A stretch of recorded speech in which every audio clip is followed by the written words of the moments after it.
Hello, rebels. I have something big to share with you today. You all know my debt story with my dad and the debt he put my family in. If you don't, listen to episode 2 of season 3 with Christian Bryce from Millennial Revolution, where they interview me about losing the family home and the debt story. And this debt story has inspired the Rebel Business School, the Rebel Finance School, and me being on a mission to help people make money without going into debt, because debt can have a huge negative effect on people. And we've experienced this through the Rebel Finance School over the last couple of years of running it. We were shocked at one family we helped through it that had a 50% interest rate. Yes, you heard that right. 50% interest rate on some of their loans and an overdraft. That's crazy. Like, we worked out if it was set to minimum payments, they would never pay it off. I mean, that's financial slavery, and this should not happen. I know people have to take responsibility too. They took that debt on, they bought stuff, and we all have to take responsibility and not take on that debt. But the financial industry, they should bear some of the responsibility too, and it should not happen. So I want to ban advertising of high interest rate, and I'm defining high interest as above 12%. And those of you who know about this stuff know credit cards are averaging 19 to 24 at the moment, so this would affect all of those and all of the different companies. I want to ban high interest rate loan advertising because it's just bad for people, it's bad for families, it's bad for us. It's financial slavery. We put cigarettes behind screens. We've stopped cigarettes being advertised because they're bad for your health. Why aren't we doing the same with the finance industry and controlling them, pushing this debt on people? You've got shops that offer credit cards on their desks. You've got buy now, pay later schemes. You've got payday loans. You've got Amazon, who every time you buy something now offer you their own credit card, and they move the no button every time. I mean, this stuff should be illegal. They literally move the no button, so you have to pay attention to what you're doing. Otherwise, they auto sign you up for a 20% something interest credit card. But this is crazy. These companies hire the smartest people in the world to make money out of you. They do this by dressing up debt as finance and buy now, pay later, and take control of your payments and all these nice terms to make us feel like we're getting a good deal. Whereas actually, they're just putting us into debt and making money out of us. I think they're destroying your financial future and the people who take these loans as financial future, and they should not be allowed to get away with this. They should not be allowed to promote it. So I'm doing something about it. I've started a petition. At the moment, it's only for the UK, but if you're in the UK, you can start a petition for the government. And if you get 10,000 signatures, the government will discuss your proposal. And I have proposed that we ban high interest rate advertising of high interest rate loans and debt. It's just wrong. And if we get over 100,000 signatures, it will be discussed in the UK Parliament. And they said there's a chance we'll be asked to go up there and talk about it. So if you're in the UK, please will you sign it for me and help me tackle the debt epidemic that's happening? And it's getting even worse in the cost of living crisis that's going on at the moment. All you have to do is go to alandonegan.com/debt, and there is a link to the petition. Petition does not have an easy to remember link, so I've created that page to get you there. Just go to alandonegan.com/debt. If you're in the UK, please help me by signing it now. If you're in the USA, please tell all of your UK-ish friends. I don't know what the plural is for UK people, but please tell anyone in the UK to help us. And we're working to ban the advertising of all loans and debt above 12% plus base rate. This is going to affect most credit card companies and a huge swathe of the financial industry. This predatory lending has to be stopped, and it's gotten worse with the cost of living crisis. So please help me make the banks, the finance companies, take responsibility for what they're doing. I would love you to help me sign the petition, and let's get this heard. Let's get this predatory lending ended. All you need to do is go to alandonegan.com/debt, sign the petition, share it, and help me get it out there. And let's stop debt having such a negative effect on us. Thanks for listening to the show. Thanks for being a rebel. And thanks for helping me to change the world just a little bit more positively. Sales is one of the most important things any business has to do. Without new sales, without fresh customers, without people spending money with you, you don't have a business. And yet, it's one of the hardest things to learn how to do comfortably. So welcome to the Rebel Entrepreneur Coaching Series and the Sales Learning episodes. The extraordinary belongs to those that create it. Rebelling against business plans and debt, rebelling against what society expects of us to build cool businesses, make money, have fun, and do good. Let's create something extraordinary together. Welcome to the Rebel Entrepreneur. We are back with Christina from Fresh Print Media. Hello, Christina. Hello. Good morning, Alan. Good morning. And we're in our sales episodes. This is the second one specifically on learning sales and getting to grips with it. It's one of those skills that for any business owner, learning sales is incredibly important. But I've met so many people that just want to hire a salesperson, find someone else to do it for them, and avoid it at all costs. And I was one of those people that just didn't want to do it when I was starting my business either, because I found it painful and uncomfortable. I didn't know how to do it and I struggled massively and I put off doing it. But the thing that I realized over the years is the best salesperson for the business was me. Like my passion, my enthusiasm, my energy for what we're doing. And if I could actually get past myself and my weirdness, then I could build quite a cool business selling it myself. And we did the first episode last week, which we entitled How to Learn Sales, but we ended up pretty much talking about sales and the philosophy the whole way through. And you had some specific homework after the episode, Christina. Tell us what happened. What have you been thinking about sales? What have you been up to since we last spoke?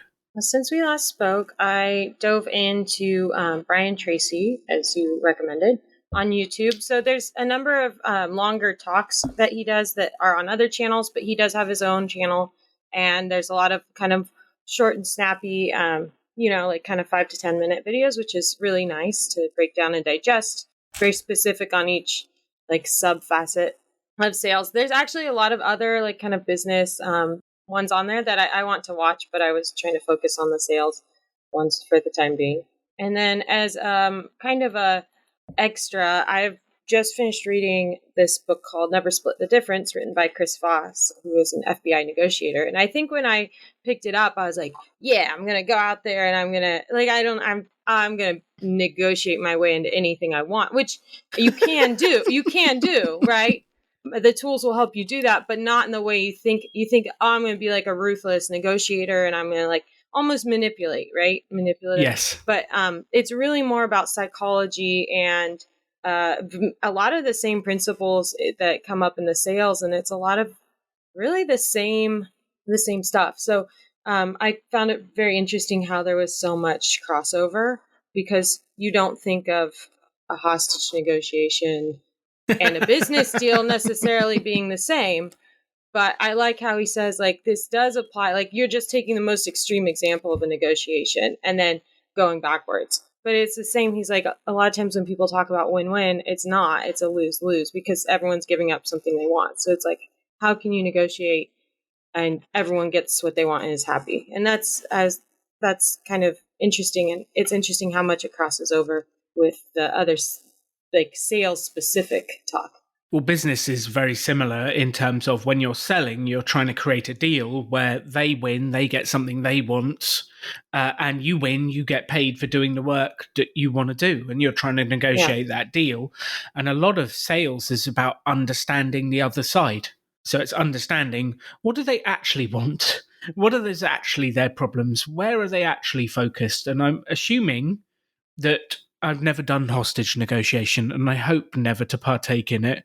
But it's a similar thing. What does this person want? Why are they angry at this situation? Why have they done what they've done? What are they actually trying to achieve through doing this? I'm assuming that's a similar sort of thing. Yeah, very much. Like, what do they want? What's really driving them behind the scenes? Like the deadline. Who's really in charge? Who's, you know, the why of it? Are So it's crazy. It's very similar, and it's because they might have currents underneath that they're not necessarily telling you, and you have to figure out. And it's the same with sales. Like, the customer might be saying one thing, but there might be a hesitation, or there might be, maybe there's someone above them that they're also trying to please, or there's some kind of needs or wants that they don't know how to, there's some sort of needs or wants that they don't know how to express. So I have picked up on that. It's listening for all those and trying to pick up on those cues and between the lines. Yeah, it's really interesting as you go through it. So let's dive into what you've actually been learning this week, because I think it's fascinating. One of the episodes from season 1 was with a gentleman named Sean Jenkins. He built a huge business called Benefit Focus. We had a really good chat about business, and it was fascinating how much we'd studied the same stuff. We'd both studied Jim Rohn.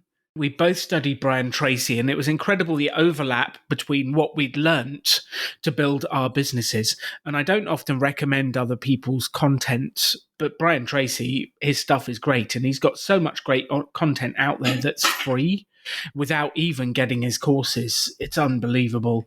So run me through, what did you look at? What did you search for with Brian Tracy? And what really struck you the most through this sales stuff that you've been learning?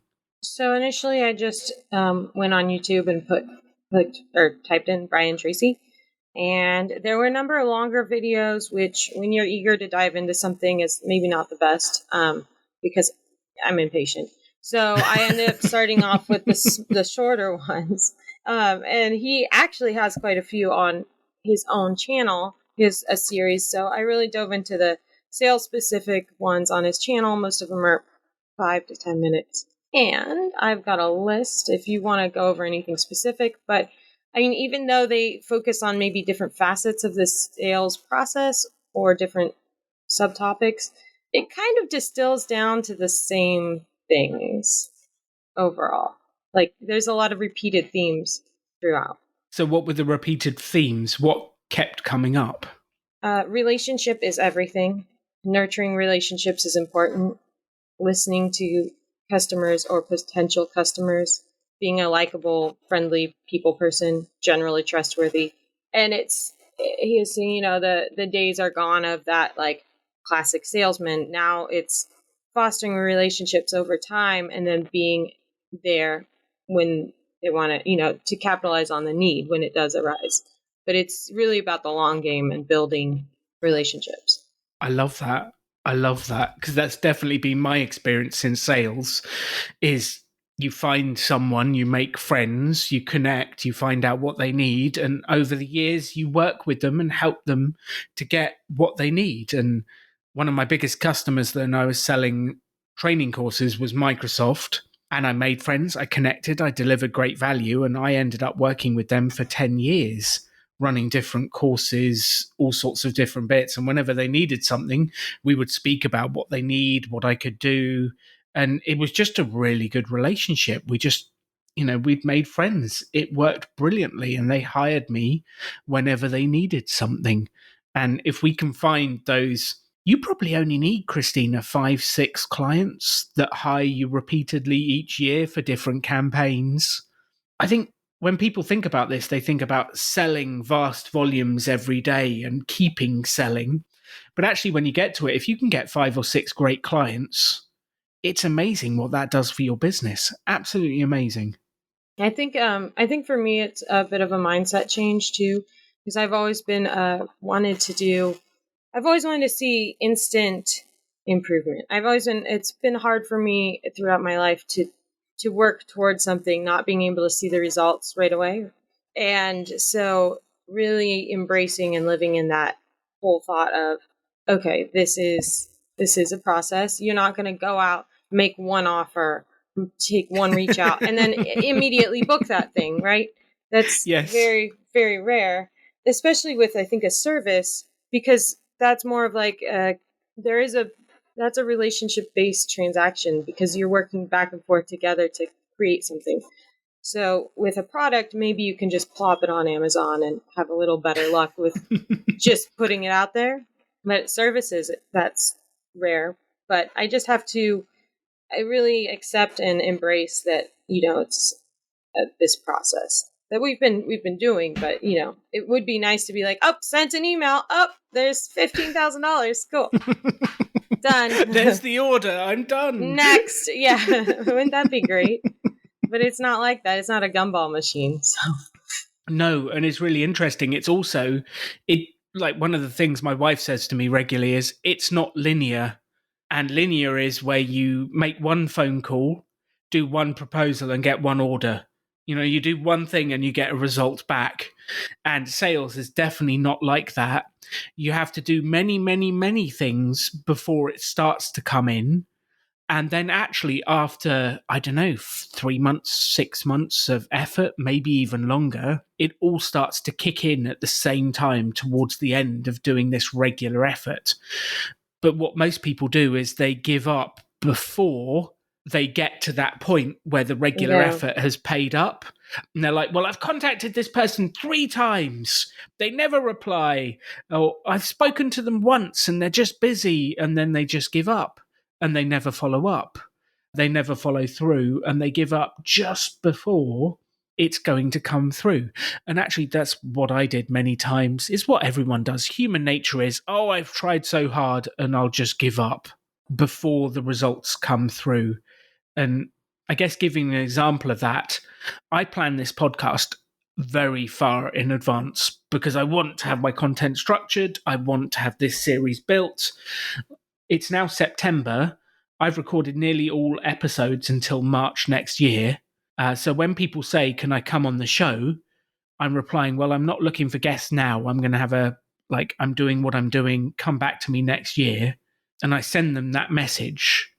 What percentage of them do you think will actually follow up next year and come back and say, you said come back to me next year. Here I am.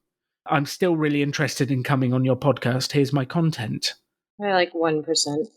It's probably less than that. I'm really not expecting any of them to do that. In general, when I put people off and say, like, I'm not ready yet, come back then, they generally never come back. They just don't follow through. And if they don't follow through and come back, how can we ever build a relationship? How can we ever connect? How can we find the value? The people who do follow through. Do you remember Eric Finnegan that we did the episode on cold emails? Yeah. Like, he follows through.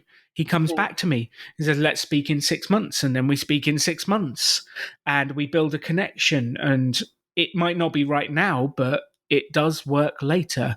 And it's incredible how that produces long-term connection and long-term business. It's also challenging to do because you're like, I want results now. Why aren't they replying now? Come on. From your work through these Brian Tracy videos, what did you feel resistance to? Was there any of it that you thought, don't like that? Not sure about that? I honestly didn't feel any resistance. It's all very, except for the long-term game, but I'm just accepting that I need to just be, I just need to be, I guess, a networker. I need to just foster follow-up, reach out, stay on the radar for people, more so than I ever have. So yes, because that's one of the challenges is that regular connection and staying on that person's radar so that when they are ready to book someone to do the service that you provide, the photography, the content creation, you're the first person they think of. Because the danger is they come to book someone and someone else has just regularly contacted them. And the first person they think of is Fred from the other side of town or, Jane from over there. It's not Christina and Fresh Print Media because you only contacted them once and then trusted them when they said, oh, yes, I'll get back to you when I need something. Yeah. And you can't trust that because, well, I forget. I say that. I'm like, oh, yeah, I'll come back to you if I need something like that. And then when it comes to needing something like that 6 months later, I'm like, I know there was someone I spoke to about this, but I can't remember who it is, so I'm just going to Google someone else. And I mean to do it, but I can't always remember. I definitely can't always remember. So, what's the top things that you got out of this session watching these videos that you're actually going to implement in the next week or so? So the top thing that I've gotten and already started implementing, and I can tell you how, is just um, fostering relationships and follow up. So, how have you implemented that? How are you actually using that? Because it's a lovely thought. Let me foster relationships. But then, what does that actually mean when you practically apply it to business? So I've been reaching out to some people. So I set some coffee meetings next week with people Ooh. that, yeah. So there's a kind of a bunch of stuff. So I got inspired by these videos, and I was like, okay, here's people that I should follow up with in other ways or actionable ways. So one of it is just going back through and people that, because now I'm adding a facet to my business with this studio where I'll be able to do studio rentals for smaller shoots, film, workspace, creative space. So there's some people that I know kind of work more in the creative space, not necessarily, selling a product, but they might need the space for a project that they're working on, and B, there's always opportunity that something comes to them where they don't have a photographer attached, or it's not their business, or they're not really their specialty, and it's good to be top of mind because I often refer work to other people. So it's good to be top of mind to get the opposite. So I set up I reached out to a photographer that lives nearby that I've gotten to know that does more or less the same thing as me, but different style. So I don't think we're direct competitors. And I just, reached out, touch base, see how she's doing because I haven't heard from her in a while.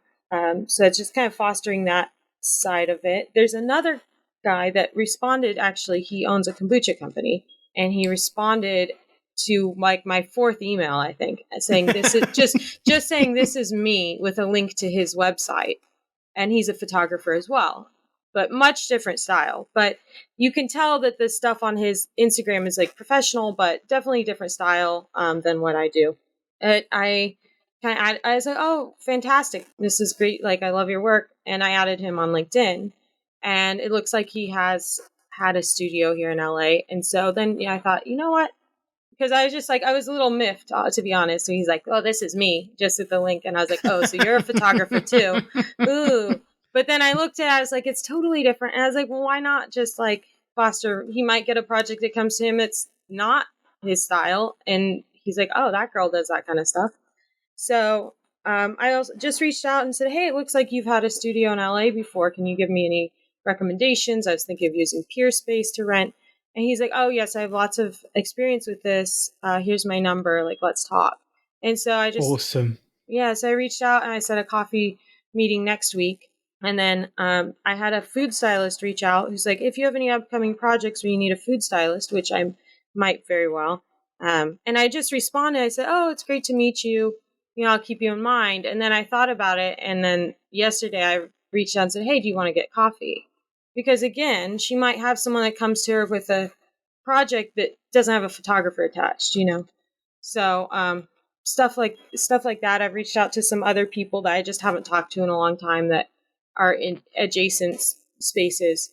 So If you haven't connected with them and seen them face to face, like the food stylist, if you just reply saying, oh, yeah, I'll come back to you when I've got something, if you haven't built the relationship, you don't trust that person's work. They don't trust your work. You don't know each other that well. The likelihood of that actually transitioning into meaningful work is very slim. Whereas if you've yeah, had a coffee, you've connected, you've made friends, you've shared some ideas, you share some work, you meet a couple of times, then they're going to start thinking of you first. And it's far more likely to turn into meaningful work.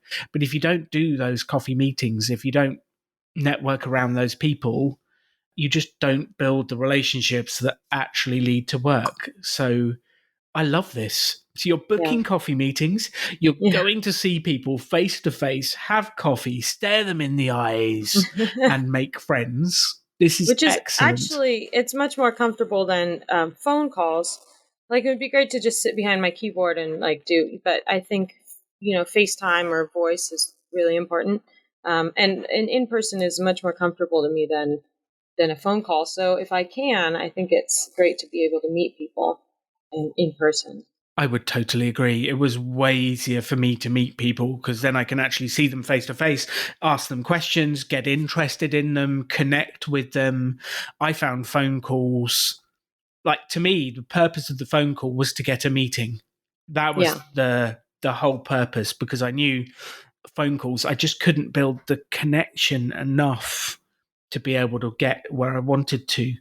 So did Brian Tracy have anything on using the phone to get to the meeting, to get to the piece of work? What did he teach you about that?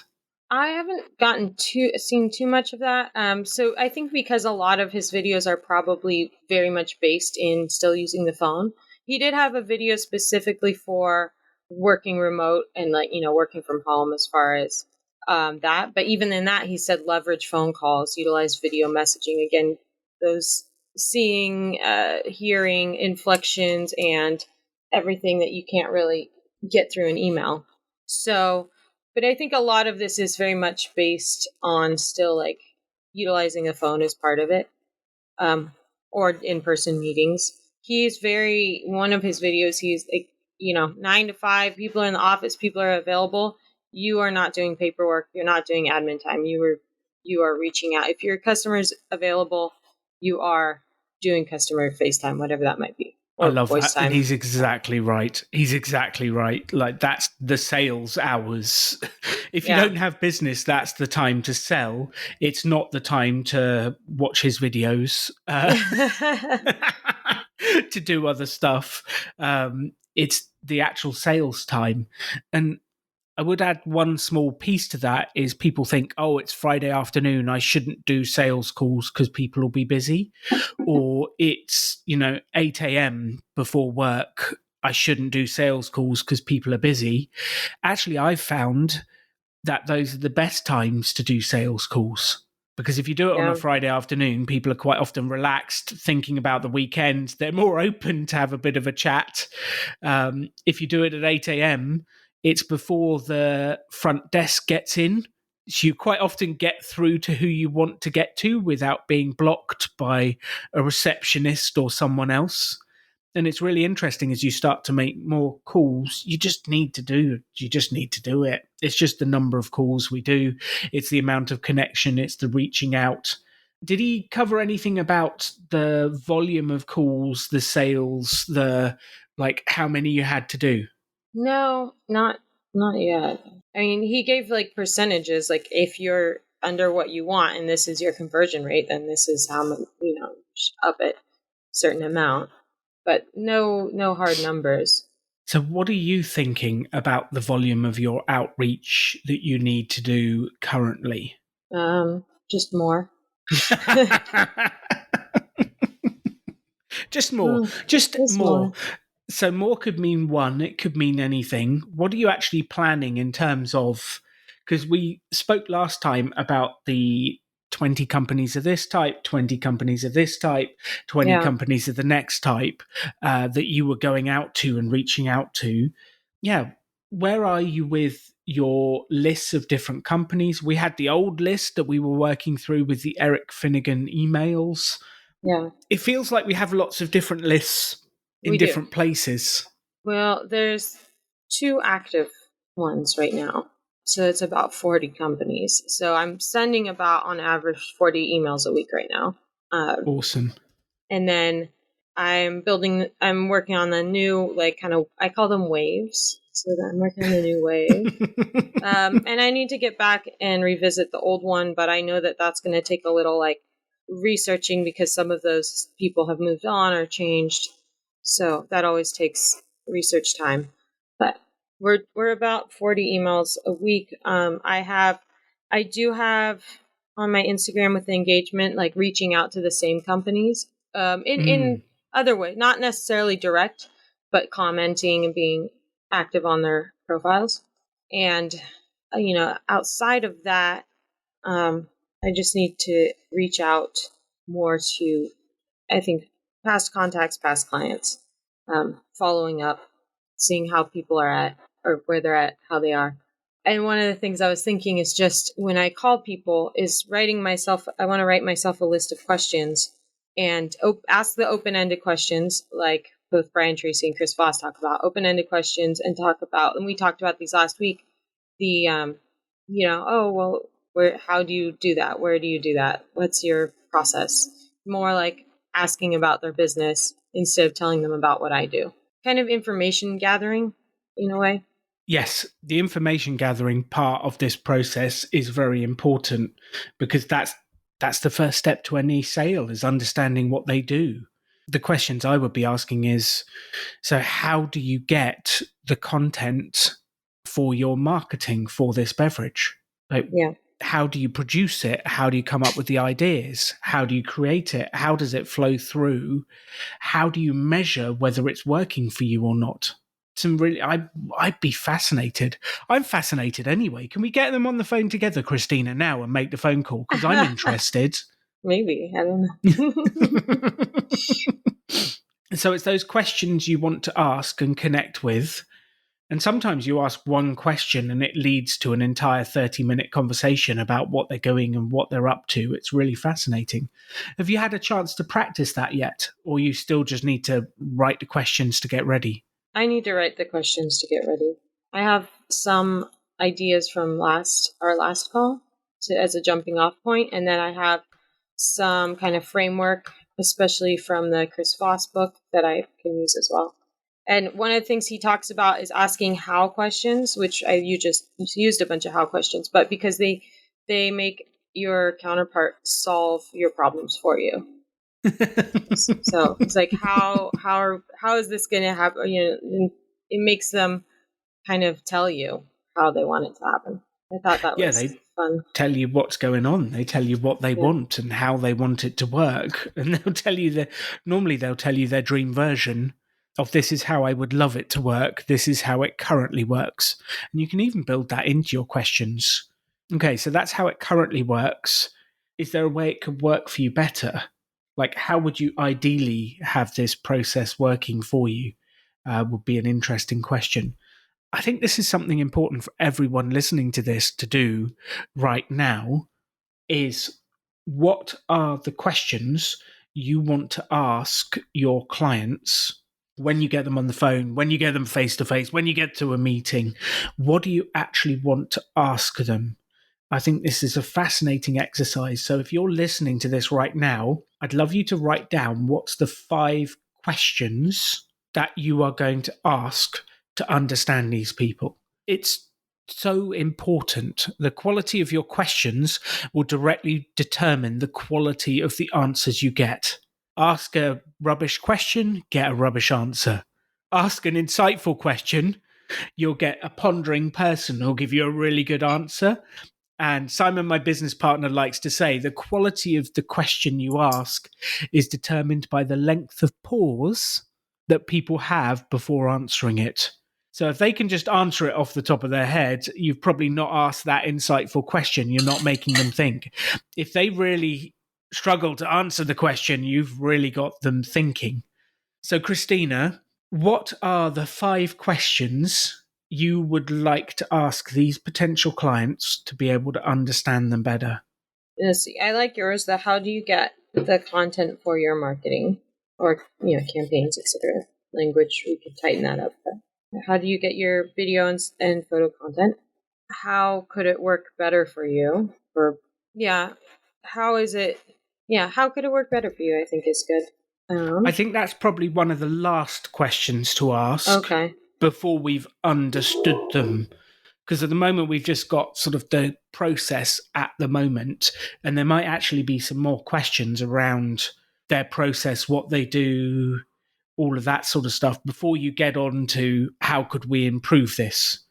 Okay. What else would you want to understand about them? I mean, so many things. I don't know if they're things I would directly ask them. But, like, I want to know, is it just, is it one person in charge of decisions? Is it a team decision? Is it how do you decide what content you're putting out? Who do you work with? How does that work? How do you decide what campaigns you're going to run? Who does it with you? I think that's a lovely question. See, you just said it better in a more better way to ask it. How do you decide what campaigns? Maybe what are. Oh, we had one from last week I really liked. Have you worked with photographers before? Or have you worked with, I guess, outside photographers before? I do like that question. I think there's one before it. So if you've asked how do you decide what campaigns you're going to run, who makes the decisions, like how do you come up with the ideas? I've got a question that I think becomes between those. After they've decided on the idea, what do you want to know? After you've decided on the idea, what's the process on finding a content creator? Or how Maybe do you it's not find. even directly like finding the content creator, but it's a generic, or not generic, a more broad question of, so once you have the idea, how do you implement it? Like, Mm, what's the creative process like? You go from, you've got your team round, you've decided, oh, yeah, we should do this campaign for Halloween. We've got these ideas. How do you then implement it? Who creates the first visuals? Who do you speak to? How does that process work? okay. Like, I'd be intrigued to find that out. Then we're starting to get to the stage of how can I fit into this process and help you? Yeah, how have you worked with photographers before and what went well or didn't? Mm. And then how could this work better for you? I mean, that's kind of the same as what went well or didn't, right? But I mean, I guess you're Uh, asking, I feel like when you're asking how could it work better, you're asking about the whole process. yeah. And I think there's one other piece that I would be interested in personally, which is how do you measure the results of these campaigns? Mm, Like, how do you know if it was a success for you? What are the numbers? What are the thoughts? Is it a feeling? Is it customer reaction? Is it reach on social media? How do you measure these results and know what to do next? And does that feed back into the start of the process, deciding what to do next? I'm just fascinated. maybe that's after the how do you implement. Yeah. That gives me 6 questions. That seems like plenty.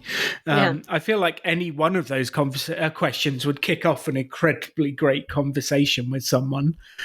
Now your task is to ask some people. Yeah. And I think even for these like coffee meetings and stuff, even though they might not specifically be with someone that is, selling a product at a business that I want to hire me directly, I can like look over this and retool them.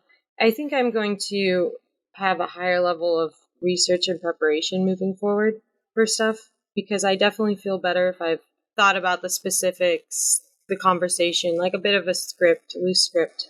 So I think I'm going to go into these meetings with a higher level of preparation than I ever have. So, how would you retool these questions for people in your network that are other creatives? So I think I would say, how do you?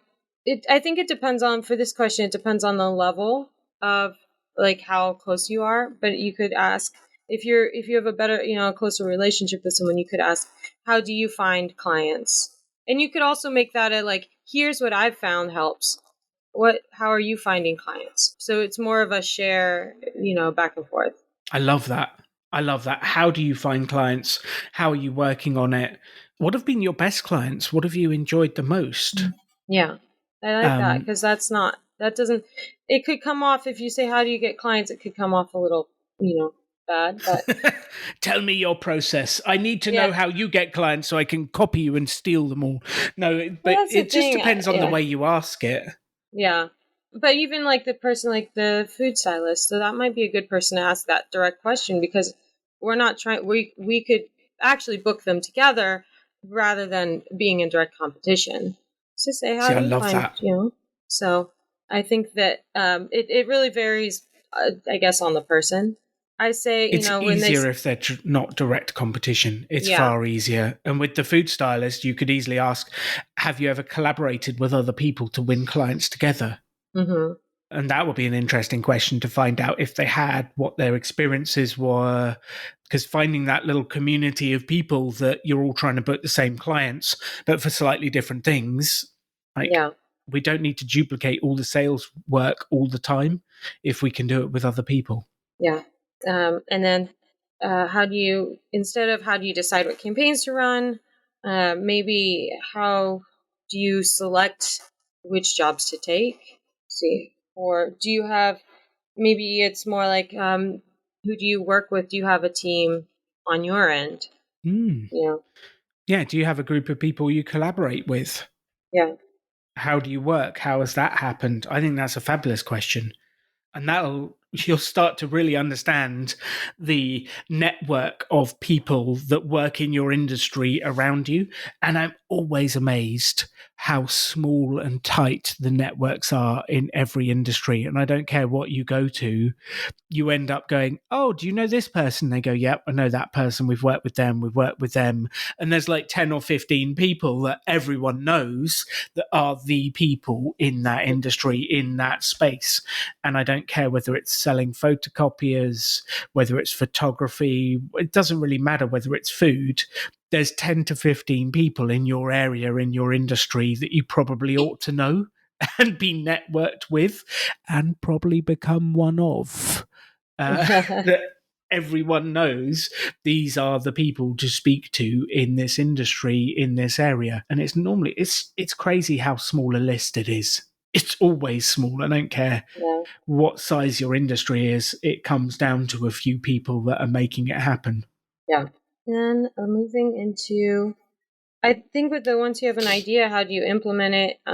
It could be the same. Like once you start on a project, what's your implementation? What's your workflow? That'd be really interesting. Yeah. I'm Yeah. just curious. I'd love to know. How do you Yeah. do that? Like once you've got the idea, how do you implement it? How do you Yeah. create it? And Because all of yeah, these are opportunities to also offer help, which endears you to people more and say, oh, I haven't tried that, but I've tried this. Have you tried this? Like, I found this useful. Maybe you should look it up or try it. So I think it's an opportunity to not only ask, but like offer something yourself, one small piece of this is the abundance mindset. There will be some people you speak to that realize there is an abundant amount of work for all of us if we work together. And there'll be other people you speak to who are back off. There's not enough work. Your competition, get away from me. And that's okay.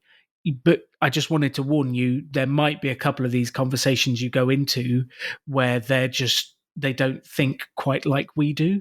They don't Yeah. think there's enough work for everyone. And you probably want to get to know them and then avoid them Yeah. and leave them to it. But there are a bunch of people who will be thinking, oh, there's plenty of work. We'll work together. We'll find good deals. They're normally the most chilled out, the most relaxed ones because they have enough work themselves. Yeah. I mean, I used to be that way, like very competitive. And now I realize that there's lots of work, and especially in a creative field, there's lots of stylistic differences. And if someone wants that person's work, they're not going to hire me unless they're just trying to be cheap and they think that I'll do it for less potentially. But for the most part, if someone really, really wants a specific thing, then, it's not direct competition. But there are those people, and I used to feel more like that. But I'm aware. But these girls I'm friend with, I was on their podcast, and all they do is talk about, because they do the same thing. All they do is talk about and build this community around sharing information, sharing rates, because it helps all of us. If everyone is charging what they should charge and doing a good job, and helping each other, and means that there's fewer people out there undercutting and undercharging, and there's still going to be those, but if you build up the community, I think it helps the industry overall. Definitely. So it's come to that time in the podcast where I'm going to ask you, what are we going to do next? What are we going to do with this? I feel like we've had a shift in energy. You've been inspired about sales, and we need to get out there. You've got the coffee meetings, which is fantastic. I will be checking in to find out how those go on the next episode. What else do you think we should do? How else are we actually going to make this happen over the next 2 weeks before our call? I think more meetings. No, I'm going to go back through my both client lists and just adjacent people. Even they might be personal contacts, friends who I haven't spoken to in a bit, and just reach out, say, hey, how are you? Not even like about business, not even, Even if I want to invite them to check out my studio or whatever, I'm not going to bring it up. I'm just going to say, hey, how are you doing? I actually did that to someone yesterday. And I think, she was like, wait, what's up? What do you want? And I was like, I was just thinking about you. And she's like, oh, well, what's going on? And I just wondered how you were. I haven't talked to you in a while. And she goes, oh, well, that's nice. I think there's something nice about, trying to reach out when you don't need anything. So gonna review who I haven't heard from in some time that, I should reach out to. I think that is a brilliant way to do it, and you're exactly right. Most people wait until they need something to contact someone rather than doing it when they don't need something. Then you top up the friendship bank account, you connect, you make friends, it's lovely. Then when you do need something, it's really easy to reach out to them because they're not just thinking, oh, you only call when you need something. They're actually way more happy to help you. So I think that's a fantastic idea. So we've got connecting with the contacts and friends, going back through the client lists that you've got. What are you going to do with those client lists? So I mean, we're going to keep on the emails, but I'm going to start calling some of the people that I've been a few emails deep into now and just ask open-ended questions or ask, depending on what happens, try to get directed to the right person if I have the wrong person. Absolutely. Because sometimes that happens. You email someone for like 6 times and then eventually they go, why do you keep emailing me? I'm not even the right person. And I always think, why didn't you tell me at the first email then? But you have to go through that process and eventually they tell you they're the right person or not, and you're able to get around them. And in terms of the learning of the sales, what's the next action on that? What are you gonna learn, look at? What do you fancy working on before our next call? Well, I'll keep checking out the Brian Tracy, and then I'm going to see if I can get the book that you recommended, The Ultimate Sales Machine. The Ultimate Sales Machine by Chet Holmes. I think that's probably enough. By the sounds of it, that's going to keep you busy. And you've got to set up your new studio and you've got to do all this other stuff. This is probably enough to keep you going on the sales front for the next couple of weeks. Probably. And I'd love to know, based on what you have experienced and learnt over the last couple of weeks on sales, what would your advice be to the audience, to the people who are out there trying to make sales, nervous about making phone calls, not sending the emails? What would your advice be to the people listening to this right now who are going on the same journey as you are, Christina? I would say, first of all, just accept and embrace the fact that it's a long game. It's a long-term thing. It's not a vending machine where you put something in, get something out directly. Just really live in that and put on your cozy shoes and just commit because, it's hard when you don't see anything. And then second of all, it's all about relationships and listening and understanding people's needs, wants, etc. So which means you actually have to talk to them. So it's all about relationships and listening. And actually, that should bring us to the homework for everyone listening to this episode. It is reach out to 10 people this week and better understand what they're doing, preferably clients. If not clients or prospective clients, then people in your industry you could possibly partner with. That's a good second best, preferably clients. But reach out to 10 people, ask them some how questions, connect with them, really understand what they're doing and what they're up to, and listen deeply. That's your homework for this week. We would love to know how you get on. So send us a message. Let us know how you get on. Christina and I are doing exactly the same thing as we get along with our businesses. Your homework for this week is to reach out, connect, listen, and ask questions for 10 people. Sounds good. Well, that is the end then. Go call 10 people. Have fun. The Rebel Finance School is back. I'm so excited.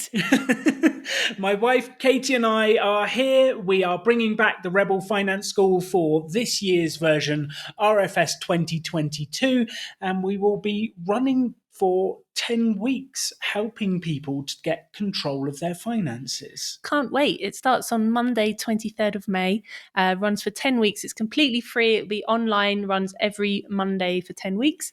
And we're excited to help people figure out how much money they have, how much money they spend, how to talk to people in their lives about finances, and how to look after the money that they have, and how to build wealth and start to invest. Can you answer these questions? How much am I spending each year? What is my annual spend? How much am I saving? What is my percentage savings rate? When can I retire and will I have enough money to live? What is the investment strategy for retirement? What's my net worth? Can you confidently answer these questions? If not, then you've got to come along. All you need to do is go to rebelfinanceschool.com, sign up, and Katie and I are giving away our 10-week course. This is our way of giving back after we've reached financial independence. Yes, we've seen that the way that people can get in a bit of a pickle with money, we want people to avoid that pain, and it's our way of giving back and helping people with their money. So please tell your friends, your grandmum, your babies, everyone.